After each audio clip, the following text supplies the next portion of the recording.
Yo, yo, yo, yo, yo, yo. Welcome to the Elevated Healthy channel. And I'm your host, Elevated Healthy, where we bring you content for your conscience that makes much sense. And today we are having a concession about the U.S. massacres that have taken place throughout time in the United States. So today I'd like to review with you from the Zinn Education Project website U.S. massacres. And if you researched or ever heard some of these massacres, chime in the chat box is open for you. And here we go. We're going to start off with September 28th, Opelousas Massacre. All right, hold on right quick. Let me do some switching over. All right, bet. I'm going to zoom in a little bit more for y'all too if y'all want to read along.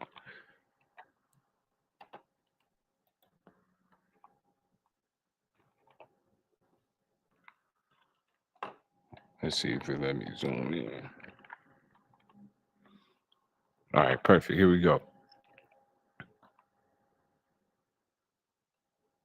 September 28, 1868, Opelousas Massacre, time periods 1865, the themes African American Reconstruction, Democracy, and Citizenship.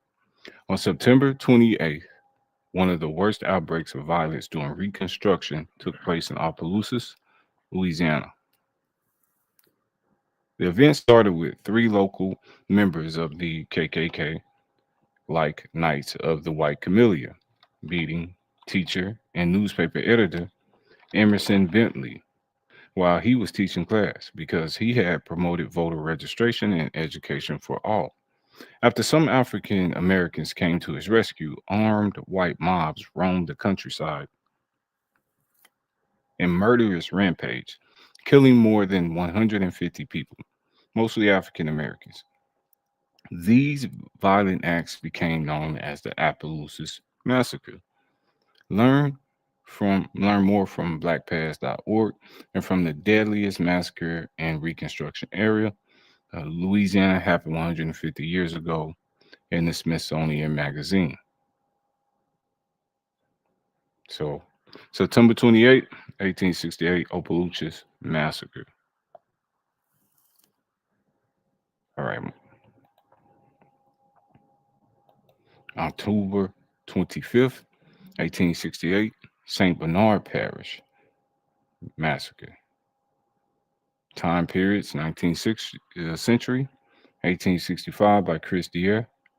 Following the Civil War, as freemen gained the right to vote, white Democrats of the St. Bernard Parish in Louisiana and throughout the South were afraid of losing their majority and thus their power to thwart Reconstruction efforts. In late October of 1868, armed groups of white men mobilized to suppress the recently emancipated voters in the hopes of regaining their way of life, turned upside down by the Civil War and Reconstruction.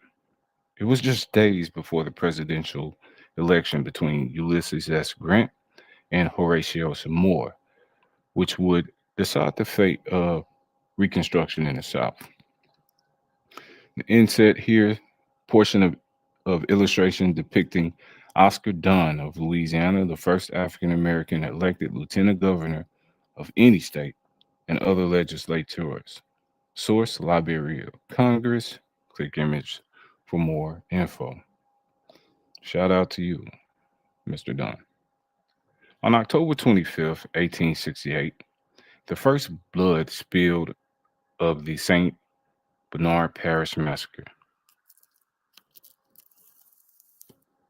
Days later, Freedman Lewis Wilson was struck down from his horse and thrown in a makeshift prison by a group of white Democratic vigilantes. Free people were dragged from their homes and murdered in cold blood. The reported number of those killed varies from 35 to over 100. Many who escaped death did so by fleeing to the cane fields where they hid for days. Over 60 freed people were arrested after the atrocities, while not a single perpetrator was questioned.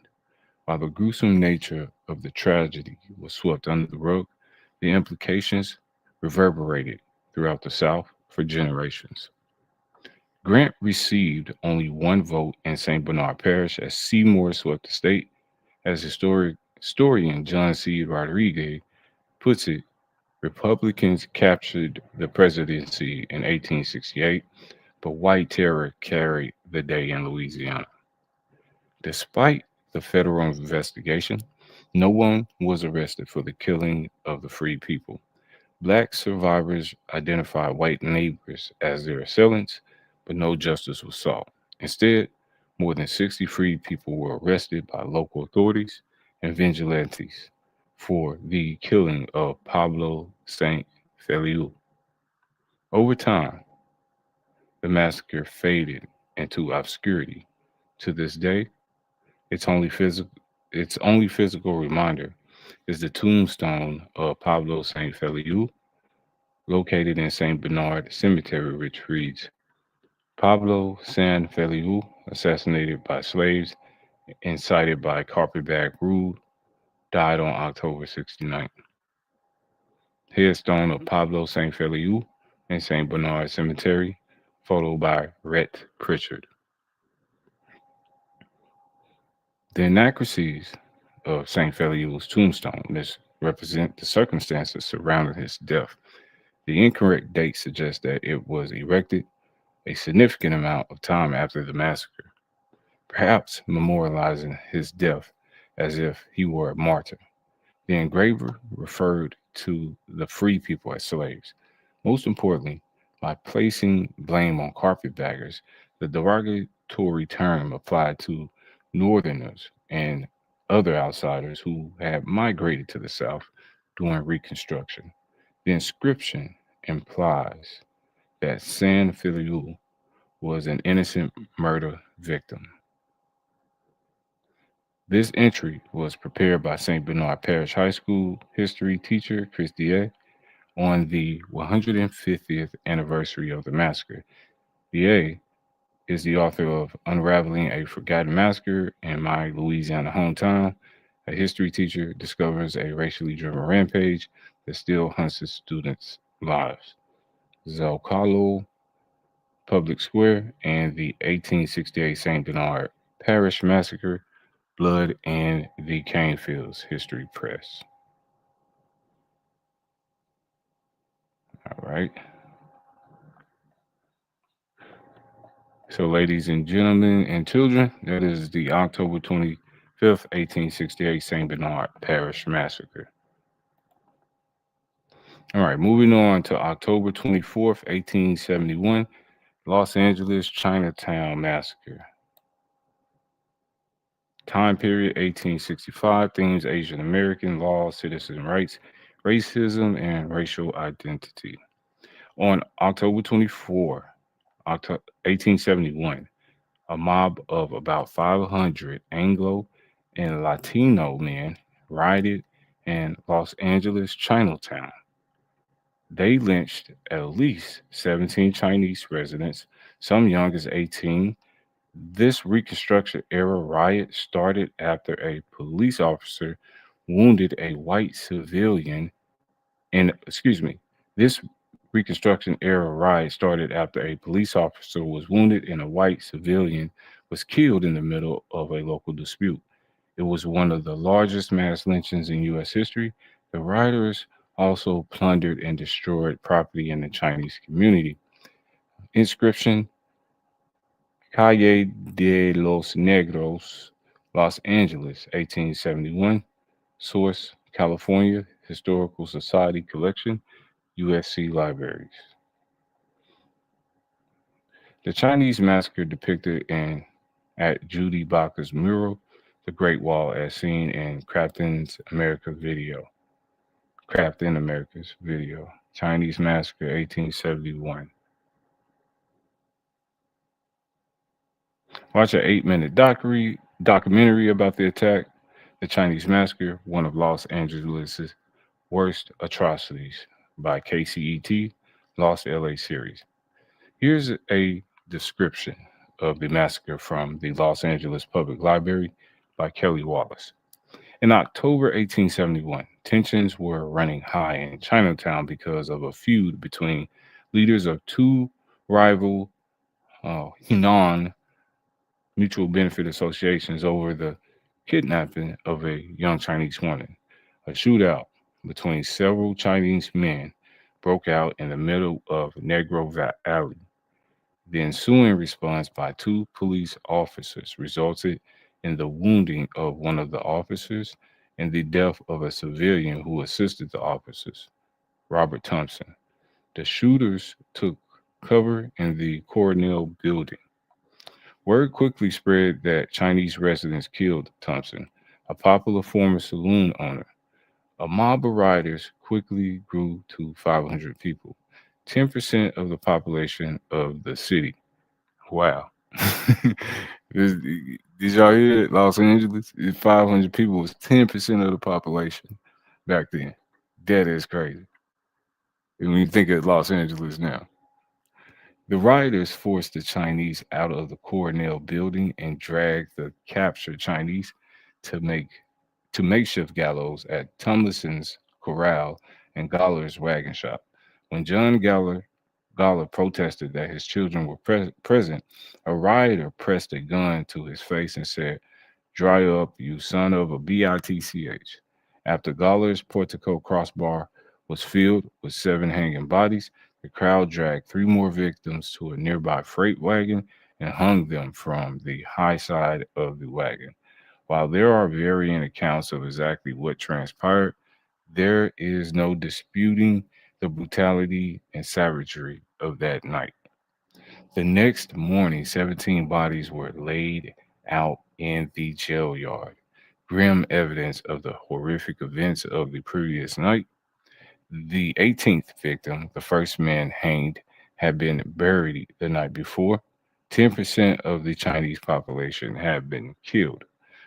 One of the Chinese caught up in the mob violence was the respected Dr. Jean Tong. In fact, of the killed, only one is thought to have participated in the original gunfight. Though a grand jury returned 25 indictments for the murder of the Chinese, only 10 men stood trial. Eight rioters were convicted on manslaughter charges, but the charges were overturned on a legal technicality and the defendants were never retried. At the time, LA's population was just under 6,000, with about 172 being Chinese. The city's Chinatown was located on Calle de Los Negros, a street that lined a rough, exploited part of town. Today, it's a major thoroughfare near Union Station, renamed as part of Los Angeles Street in 1877.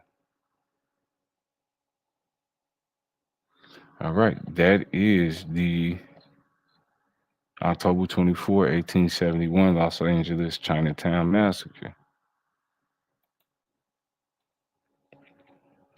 December 28th, 1872 Skeleton Cave Massacre. The Yavapai People's Shelter of Skeleton Cave in Arizona was attacked by the U.S. Army, trying to force them to reservations. December 28th, 1872 Skeleton Cave Massacre.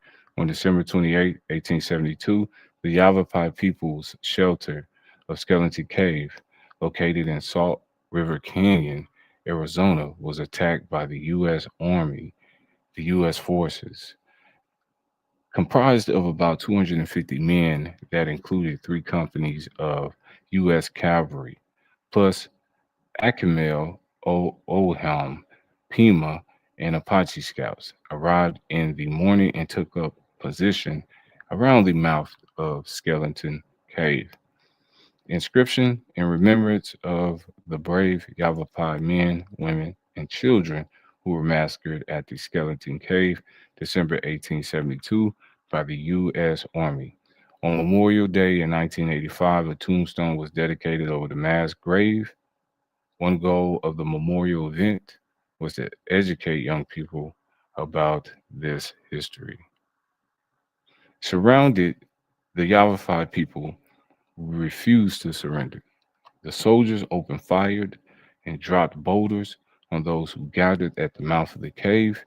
Close to 100 Yavapai adults and children were massacred.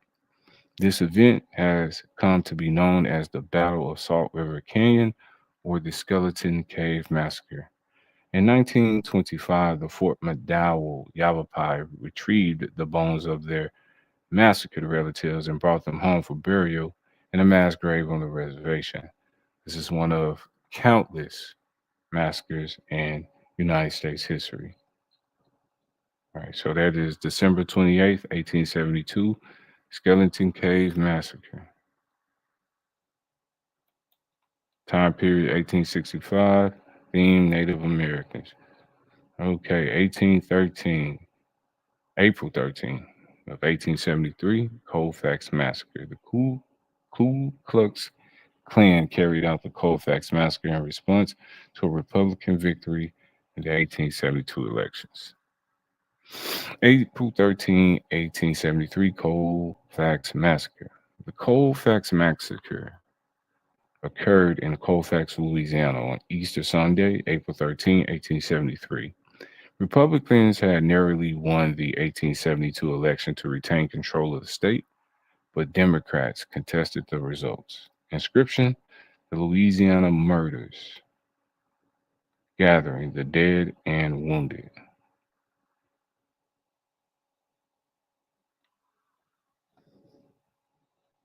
Eric Foner notes the bloodiest single instance of racial carnage in the Reconstruction era, the Colfax Massacre, taught many lessons, including the lengths to which some opponents of Reconstruction would go to regain their accustomed white supremacist authority. Fearful that white militias would attempt to take over local parish governments, Republican office holders occupied the Colfax courthouse. Here's a description from Black Past. More than 300 armed white men, including members of white supremacist organizations such as the Knights of White Camellia and the Ku Klux Klan, attacked the courthouse building. When the militia maneuvered a cannon to fire on the courthouse, some of the 60 black defenders fled while others surrendered. When the leader of the attackers, James Hadnot, was accidentally shot by one of his own men, the white militia responded by shooting the black prisoners. Those who were wounded in the earlier battle, particularly black militia members, were singled out for execution. The indiscriminate killing spread to African Americans who had not been at the courthouse and continued into the night. Although federal charges were brought against several white insurgents, the Supreme Court leader ruled that in United States versus Cruikshank that the 14th Amendment only applied to state actions and offered no protections against acts by individual citizens.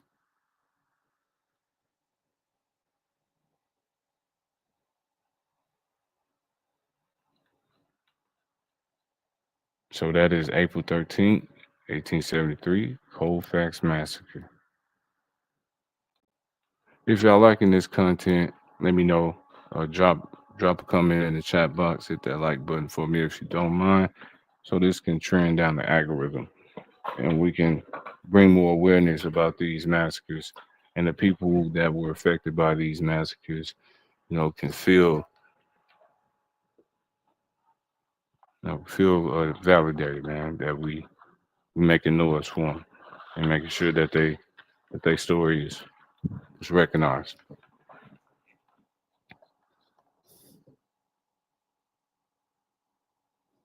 November 3rd, 1874, White League attack black voters. On November 3rd, 1874, deadly election riots took place in Barbour County, Alabama. The White League, a paramilitary group affiliated with the Democratic Party, attacked African American voters. At the polls of Eufaula and Spring Hill, 7 African Americans were killed and 70 others wounded. More than 1,000 African Americans were driven away from the polls due to the violence of the white supremacist group. As explained on the Encyclopedia of Alabama website, on Election Day Eve, there may have been as many as 1,000 or more black men from Barber County camping out on the outskirts of Eufaula. Accounts citing figures vary. In addition, persistent but false rumors of an invasion of the city circulated within the white community. Republican politicians and officials were thrown out of office. The league didn't count the votes cast for Republican candidates, and the Democrats were declared as winners of the 1874 elections. Similar events took place in Georgia, Mississippi, North Carolina, and South Carolina. These riots, state sanctioned violence, voter suppression, and Democratic Party controlled government signaled an end to the Reconstruction era. For, for more information about this event, read Election Riots of 1874. There is a historical marker, however, as noted by Cleo. This historical marker was erected by the Historical Chattahoochee Commission in 1979 and offers a disturbing interpretation of the violence perpetrated by white supremacists who launched a violent coup that allowed them to seize power through force, rather than allow all voters to participate in the elections in 1874. We encourage students and teachers in the area to advocate for new, truthful marker as part of the Make Reconstruction History Visible student project. All right, so let's read this inscription here. Election riot of 1874. Near here is Old Spring Hill, the site of one of the polling places for the November 3rd, 1874 local, state, and national elections.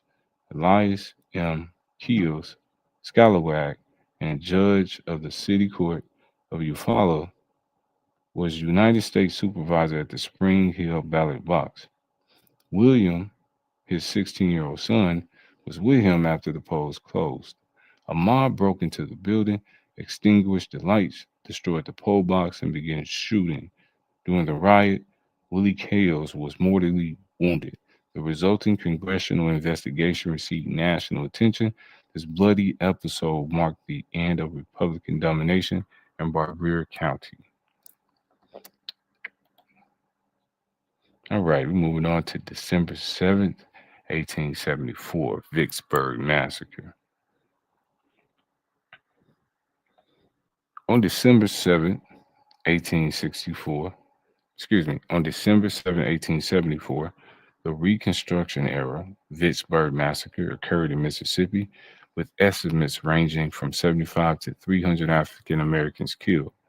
Whites attacked black citizens who had organized to defend Peter Crosby, formerly enslaved and a veteran of the Union Army. Crosby had been forced to resign from his elected role as sheriff.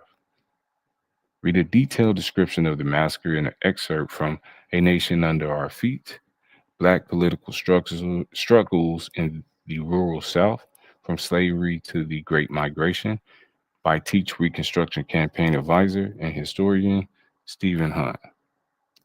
Most important was the emergence of the White League and of the White Line movement more generally in Louisiana and Mississippi, committed to drawing the radical, excuse me, committed to drawing the racial line in politics and inviting all white men without regard to former party affiliations to unite. The League was first organized in Opelousas in late April and then spread very rapidly. It clearly built on foundations established by the Klan and the Knights of the White Camellia. A Union Army commander regarded the League as a second edition of the White Camellia campaign of 1868, but was even more directly aligned with the Democratic Party.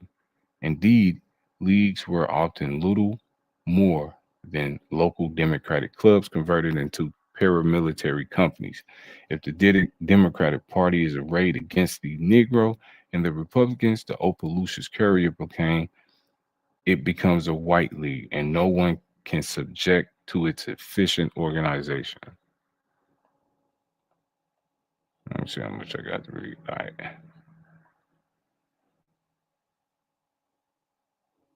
White leaguers surely recognized that the federal government was losing interest in interfering in Southern politics and sustaining Republican regimes by military means. But they also responded to the growing assertiveness of African Americans within the Republican Party, which showed itself in the rising incidence of black office holding.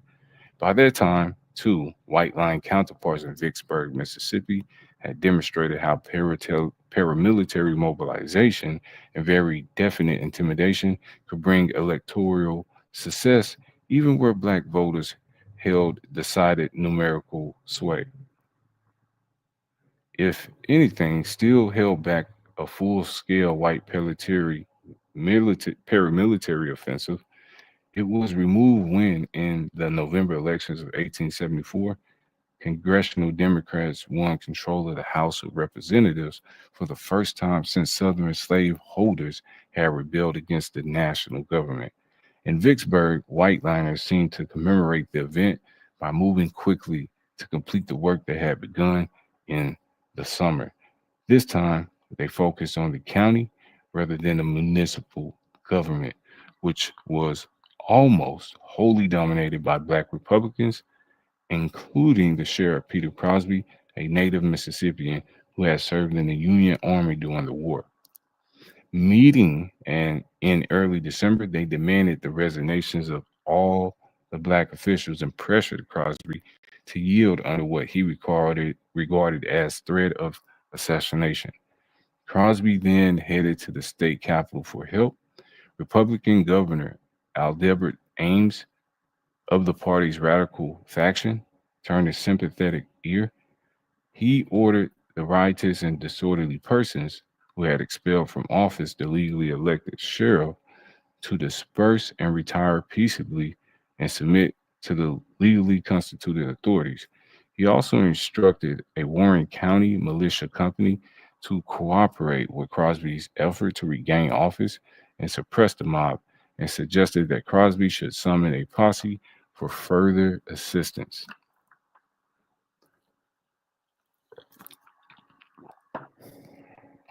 Ames' orders did little to change the behavior or temper of the Vicksburg whites, but Crosby's call for a posse revealed a strong foundation of loyalty and organization readiness of African Americans in the surrounding countryside. With dispatch, owing to the churches, political clubs, and other institutions of black community life, a major mobilization took place.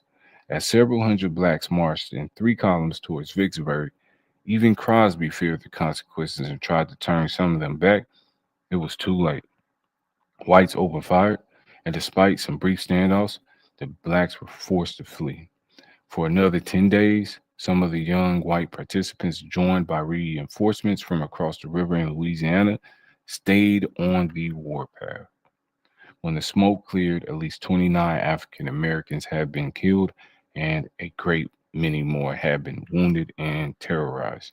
The seat of county government remained in the hands of the white liners, and Peter Crosby, briefly held prisoner, was compelled to resign yet again. Ames called the state legislature into special session, and together they succeeded in convincing Grant to send a company of federal troops to quell the disturbances in Vicksburg, and reinstall Crosby as sheriff. But Crosby's days in office were numbered, and so too, it appeared, were those of Republicans over much of the state. For the several month White Line campaign in Vicksburg and Warren County amounted to a rehearsal for redemption in Mississippi. Torchlight processions, paramilitary drilling, the disruption of Republican political meetings, the harassment of black workers, the intimidation and assassination of black leaders, the driving off of local office holders, and the disabling of armed black resistance. all of which made their appearance in Vicksburg in 1874, were to come into concerted use in 1875 in counties that previously had safe Republican majorities. This was one of many massacres in the U.S. history. Many other massacres, such as this one, were designed to reassert white supremacy during Reconstruction. Find resources below to teach about Reconstruction, reparations, and the long history of voter suppression by white supremacists. I want y'all to take a look at that word right here. Paramilitary drilling. You know what I'm saying? Drilling. So they was drilling back then. Nothing new under the sun.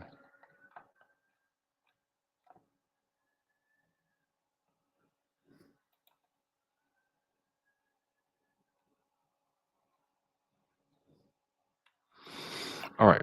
I'm gonna leave it right here on the Vicksburg massacre. Part 4 will pick up from there. We'll talk about Clinton, Mississippi, Hamburg massacre, Danville riot, Rock Springs, Carroll County Courthouse massacre. It's a lot of massacres to go through, man. So I appreciate y'all for checking this out. Hit that like button, man. Join the channel where we bring you content for your conscience that makes much sense. Be safe out here, man. I'm out.